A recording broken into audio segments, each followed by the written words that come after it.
जिल्ह्यातील डहाणू तालुक्यातील देवजी काटेलपाड्याचे रहिवासी आणि शिवसेना शिंदे गटाचे तालुका समन्वयक तसेच सामाजिक कार्यकर्ते अशोक धोंडी हे 20 जानेवारीपासून बेपत्ता असल्याचे त्यांच्या कुटुंबियांनी याबाबत घोलवड पोलीस ठाण्यात तक्रार दाखल केली आहे।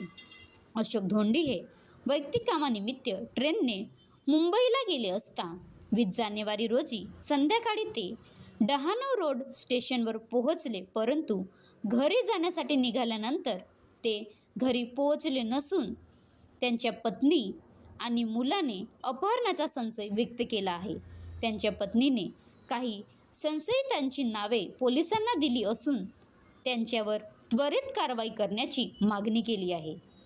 पोलिसांनी तक्रार दाखल करून तपास सुरू केला आहे।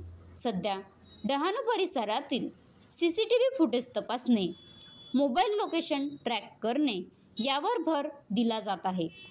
धोंडी कुटुंबियांनी प्रशासनाला लवकरात लवकर अशोक धोंडी याचा शोध घेऊन अपहरण प्रकरणातील आरोपींवर कठोर कारवाई करण्याचे आवाहन केले आहे। महाराष्ट्र लाईव्ह न्यूज शैलेश तांबडा, राज्य प्रतिनिधी, पालघर। अशोक धोंडी हा शिवसेनेचा कार्यकर्ता आहे आणि गेल्या 7 दिवसांपासून तो त्याच्या राहत्या घरापासून त्या गावापासून तो बेपत्ता आहे। मी या माध्यमातून पोलीस प्रशासनाला विनंती करतो की आपण लवकरात लवकर सर्व यंत्रणा कामाला लावून नेमकं त्याचा शोध घेणं गरजेचं आहे। पोलीस यंत्रणा आपलं काम करते, पण अजूनही वेगाने याचा तपास लावण्याकरता पोलीस यंत्रणेने अजून त्याची गती वाढवावी ही विनंती मी पोलीस प्रशासनाला या माध्यमातून करतो।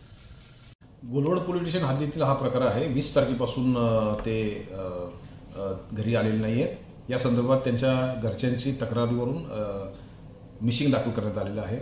आमचे स्थानिक गुन्हे शाखेचे अधिकारी आणि स्थानिक पोलीस स्टेशनचे अधिकारी हे या संदर्भात तपास करत आहेत। सर, काही CC फुटेज वगैरे काय आढळलं आहे का? त्याच्यावर कसा तपास सुरू आहे?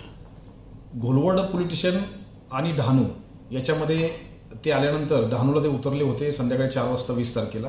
त्यानंतर संध्याकाळी 6 वाजता घोलवड या ठिकाणी गेलेले आहेत। त्यांना भेटलेले साक्षीदार यांचेही स्टेटमेंट घेतलेले आहेत। सर्व CCTV जे आहेत त्या सगळ्यांचं फुटेज घेतलेलं आहे। या बाबतीतले मोबाईल आणि इतर तांत्रिक सगळे जे पुरावे आहेत हे याचा आधार घेण्यात येत आहे आणि या सगळ्या बाबीवर वेगवेगळ्या टीम काम करत आहे। पत्नीने काही संशयित लोकांचे नाव सांगितले, त्यांच्याही तपास सुरू आहे का सर? बरोबर आहे, त्या संदर्भात नावं प्राप्त झालेली आहेत। या बाबतीमध्ये आज गुन्हा पण दाखल होणार आहे आणि या संदर्भात आमचे स्थानिक गुन्हे शाखा आणि लोकल पोलीस हे तपास करत आहे। बनवा व्हिडिओ, पाठवा व्हिडिओ, आम्ही तुमच्या न्याय व हक्कासाठी लढा देऊ। ताज्या बातम्या व घडामोडींसाठी पाहत राहा फक्त महाराष्ट्र लाईव्ह न्यूज। आजच आमच्या चॅनलला सबस्क्राईब करा, शेअर करा, कमेंट करा आणि हो, बेल आयकॉन दाबायला विसरू नका। जय महाराष्ट्र।